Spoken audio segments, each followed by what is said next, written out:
अस्सलाम वालेकुम। वीडियो को लाइक करें, हमारे चैनल को सब्सक्राइब करें और पास वाले बेल आइकॉन को दबा दें, जिससे आपको हमारी आने वाली हर न्यू वीडियो की नोटिफिकेशंस मिलती रहे।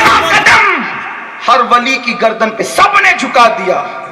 और आपने गरीब नवाज का तो सुना, गरीब नवाज उनकी शान में कहते, या गौस मुअज्जम नूर हुदा मुख्तार नबी मुख्तार खुदा।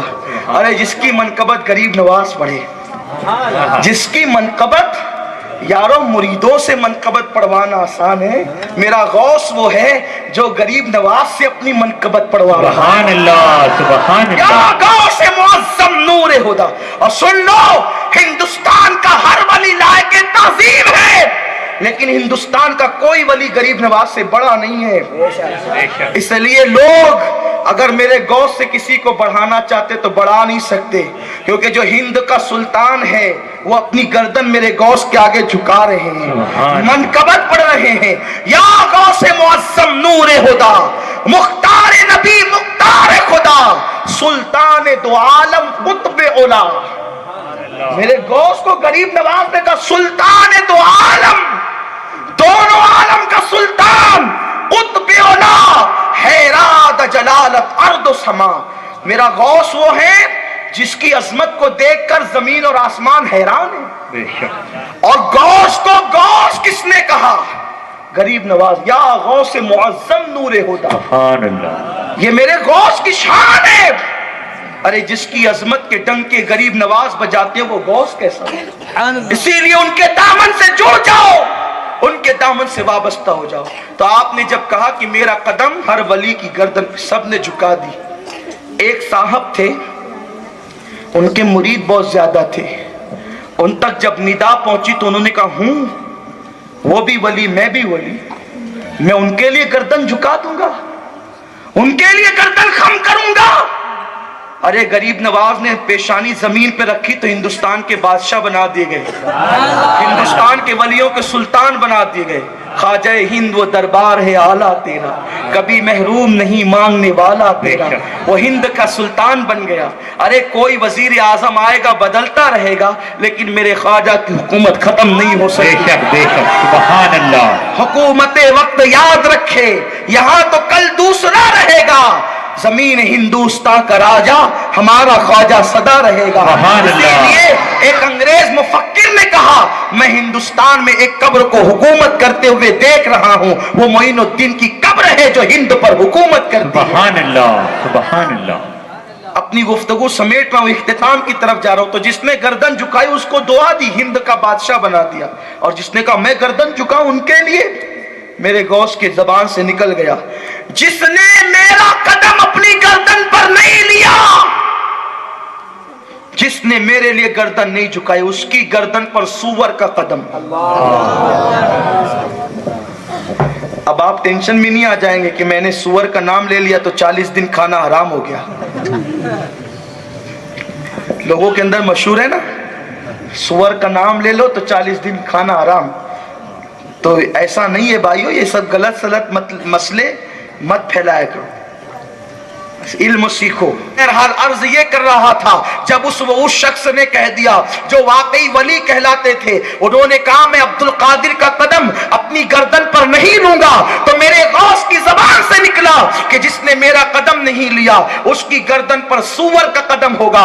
मेरे गौस की जबान है। मौलाना रोम फरमाते हैं वली की जबान पर खुदा कलाम करता है, इसलिए वली का दिल न दुखाना, वली को कभी तकलीफ न पहुंचाना, उनके आस्थानों पर जाना तो अदब से जाना, एहतराम से जाना, ताज़ीम से जाना, कभी उनकी बेअदबी न करना।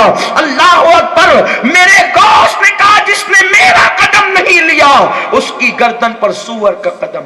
बोल तो दिया, बोल दिया। जब बोल दिया तो वो वली, विलायत छिन गई, विलायत छिन गई, पता भी नहीं चला, नहीं मालूम हुआ। मुरीदीन को लेकर हज के लिए निकले।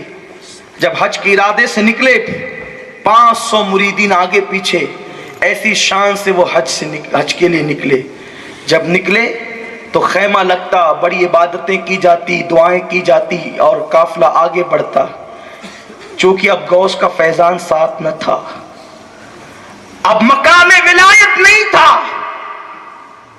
गौसे आजम की बद्दुआ लग गई थी। ایک جگہ پر خیمہ مریدین لگا رہے تھے. بلڈنگ پر ایک لڑکی خوبصورت کھڑی ہوئی تھی. پیر صاحب کی نظر اس لڑکی پر پڑی. چونکہ جب دل میں عشق رسول نہ رہ جائے, دل میں اللہ کا خوف نہ رہ جائے تو نگاہیں بہکتی ہے, نگاہیں آوارہ ہوتی ہے. اور جب دل میں اللہ اس کے رسول کی محبت اور خدا کا خوف ہو تو نگاہیں نہیں بہکتی. اس لیے وہ دل اپنے آپ کا احتساب کرے جو دل رات کے 3 بجے تک نیٹ پر گندی پکچر, گندی تصویر, گندگی دیکھتے ہیں. جو لوگ رات کی تاریکیوں کے اندر ہیرو اور ہیروئن کو ننگا ناچتے دیکھتے ہیں, وہ اپنے دل کا احتساب کریں کہ ان کے دل میں عشق رسول ہے کہ نہیں ہے. کیونکہ جہاں عشق رسول ہوگا, عشق رسول اتنی غیرت مند چیز ہے, جہاں خوف خدا ہوگا وہاں آوارگی نہیں ہوگی. اور خواتین بھی, غوث پاک کی کنیز اپنے آپ کو کہتی ہے, جو واقعی غوث اعظم کی کنیز ہوگی وہ بے پردہ نہیں گھومے گی, وہ موبائل پر لڑکوں سے گفتگو نہیں کرے گی, وہ پتلے اور باریک لباس پہن کر اپنے جسم کی نمائش نہیں کرے گی. ارے غوث پاک کی ماں کا عالم کیا تھا, جس کے وجود کو کبھی کسی اجنبی نے نہ دیکھا ہو, جس نے کبھی کسی اجنبی مرد کو نہ دیکھا ہو, جس نے کبھی کسی سے گفتگو نہ کی, وہ غوث پاک کی ماں ہے. لیکن آج غوث پاک کے ماننے کا دعویٰ کرنے والے اپنی زندگی کو آوارہ کر چکے ہیں, اپنی زندگی کو عیاش اور مکار بنا چکے ہیں. اے غوث کے غلاموں, قیامت کے دن سے ڈرو, وہ دن آنے والا ہے. مردوں پر بھی عورتوں پر بھی اللہ کی بارگاہ میں کیا جواب دو گے؟ غوث پاک کو کیا منہ دکھاؤ گے؟ غوث پاک کے نانا جان رسول اعظم کو کیا منہ دکھاؤ گے؟ عرض یہ کر رہا تھا کہ اس پیر کی نظر ایک لڑکی پر پڑی, دل شیدا ہو گیا, دل فدا ہو گیا. لڑکی کو ٹکٹکی باندھ کر دیکھنے لگے پیر صاحب, اور جب دیکھنے لگے تو لڑکی نیچے اتر آئی. انہوں نے کہا, لڑکی تو بڑی خوبصورت ہے, میں تیرے ساتھ نکاح کرنا چاہتا ہوں. لڑکی نے کہا, آپ پہلے میرے ابا سے گفتگو کریں, اگر میرے ابا اجازت دے تو میں آپ کے ساتھ نکاح کرنے کے لیے تیار ہوں, کیونکہ آپ بھی بڑے خوبصورت انسان ہیں. وہ لڑکی عیسائی تھی, نصارہ سے اس کا تعلق تھا. اللہ اکبر, وہ بڑی ہوشیار تھی, چالاک تھی. جب اپنے باپ کے پاس لے کر کے گئی تو اس کے باپ نے کہا, میں اجنبی آدمی کو, مسافر کو اپنی بیٹی کیسے دے سکتا ہوں؟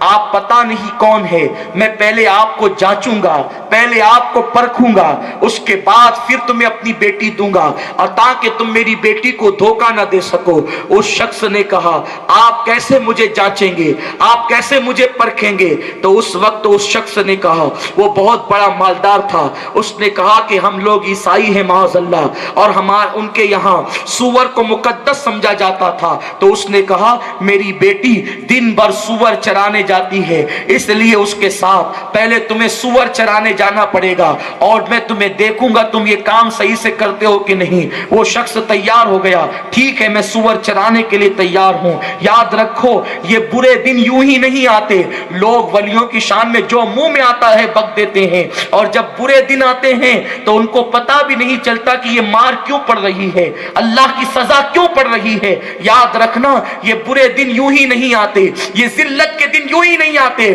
اللہ کا اعلان ہے, جو میرے ولی سے عداوت کرے میں اس سے اعلان جنگ کرتا ہوں.